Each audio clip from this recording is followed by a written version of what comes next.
Gold futures jumped to $5,100.13 an ounce before reversing lower and dropping below the 5,000 mark. Buyers early on took advantage of the lower prices after that dramatic drop we've seen from previous highs over the last few days.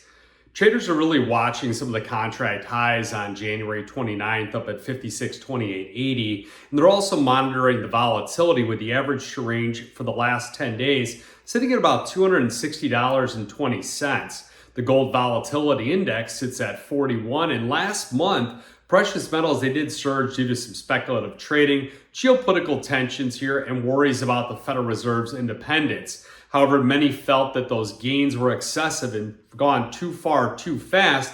And despite this, we've seen investors and analysts with the sell-off really maintain that the fundamentals that drove gold up to that peak still remain strong here, with several banks optimistic about gold's recovery and projecting an upside move into the year end.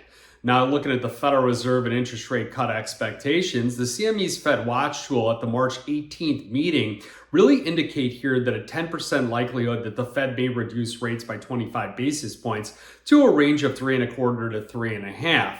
Now, this comes after the US ADP employment change dropped to 22,000, where many analysts were anticipating a much higher number closer to 45,000.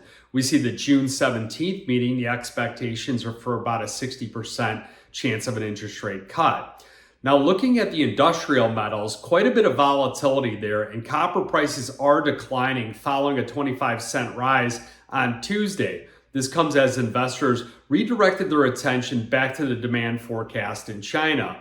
The spot market for copper in China has really softened here, making the metal very costly for the manufacturers, alongside some indications of decreasing demand and on the rise of inventories at other exchanges around the globe.